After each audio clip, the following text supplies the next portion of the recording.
Do you have a story to share with the world? Of course you do. We all have stories to share. An Anchor podcast allows you to share your interests in a way that connects to others all across the globe. If you have been considering starting your own podcast and don't know where to begin, Anchor makes it easy to record, edit, and publish with the click of a button. You can even add music. Whether it's crime dramas, self-improvement, paranormal adventures, or tips about parenting, you too can share your unique imprint on the world. Download the Anchor app or go to anchor.fm to get started today. You've got this. I believe in you.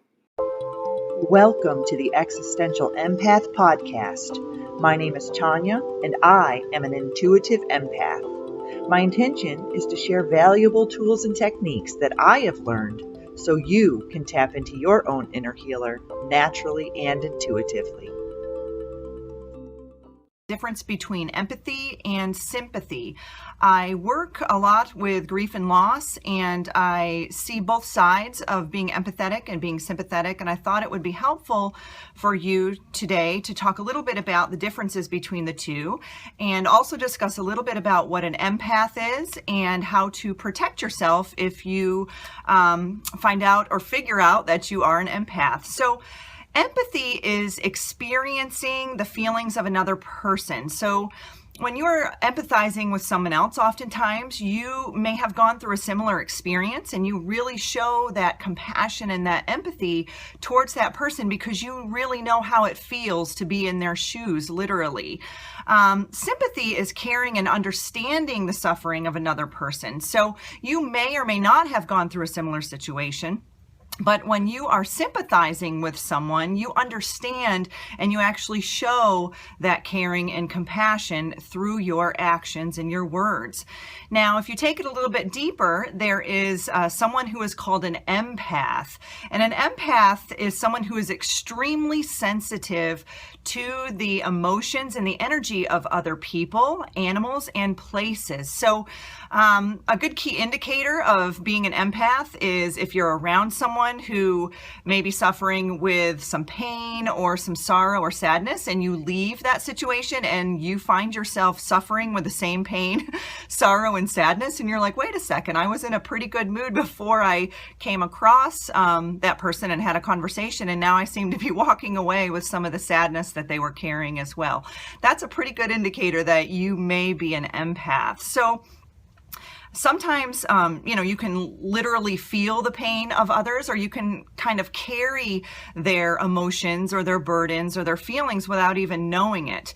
Like I've talked about in a couple of other videos, our energy systems are so strong that we can pick up on other people's energy and walk away with that and not even know that we have done that. So if you are an empath, like I am myself, and it took me a long time to figure it out, I would come across people all the time and find myself crying and in pain and all these different symptoms that I didn't even really realize that I was picking up from other people. I thought that they were my own, and until I started to realize what was going on and kind of researching on my own what an empath was, that's when I started to find ways that I could shield myself in a positive, healthy way.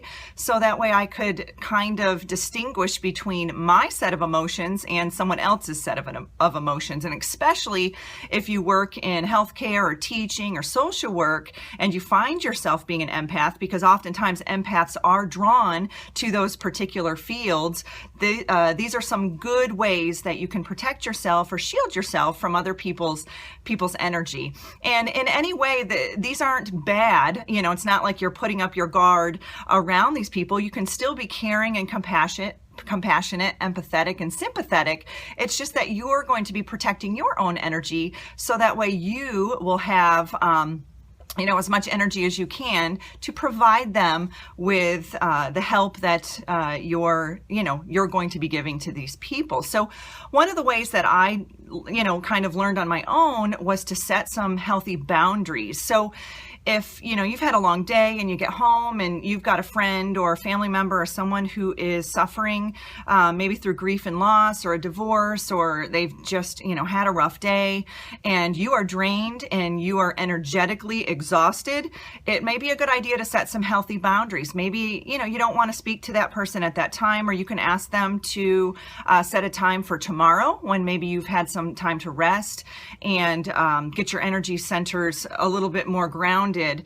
And it's also okay to say no. I think oftentimes empaths are the so-called people pleasers, which I fall into that category. I always found myself wanting to please others, and honestly, it was draining me terribly, and I would feel guilty for saying no to things. And with the holidays coming around, we probably all feel that way, is that we want to, please others, and they're going to look upon us poorly if we don't help them or go above and beyond. But honestly, if you can be true to yourself and share with that person, listen, I can't give you the best undivided attention right now because my battery's drained. I need to reboot myself, and I will give you the best attention that I possibly can tomorrow, or, whatever date that you set. So I encourage you to set healthy boundaries.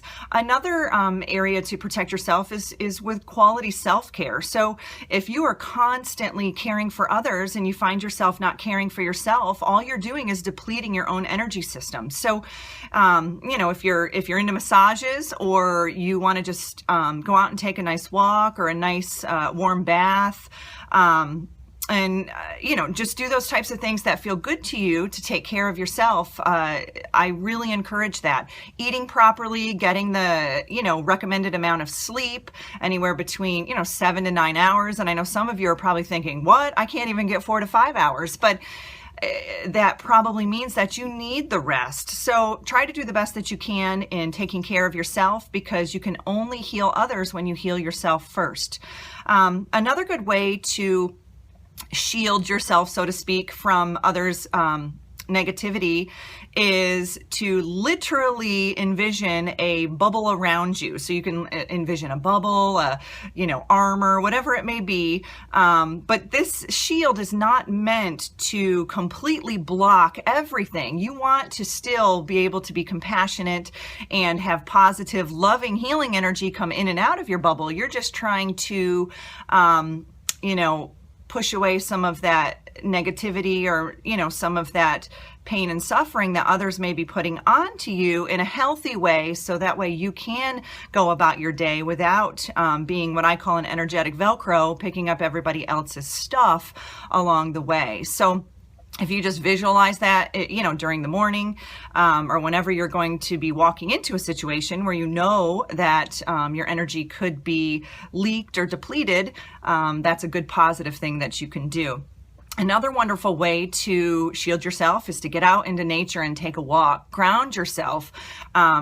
Oftentimes we get so inundated with being around the computer and the cell phones and the televisions and all of those different artificial energies. They kind of deplete us, and our bodies have a natural energy and a natural mechanism to healing ourselves. So if you find yourself getting caught up inside all the time, it may be a good idea to get outside and get around some nature. If you enjoy fishing, or taking a walk, or whatever it may be, just get outside and recharge your battery.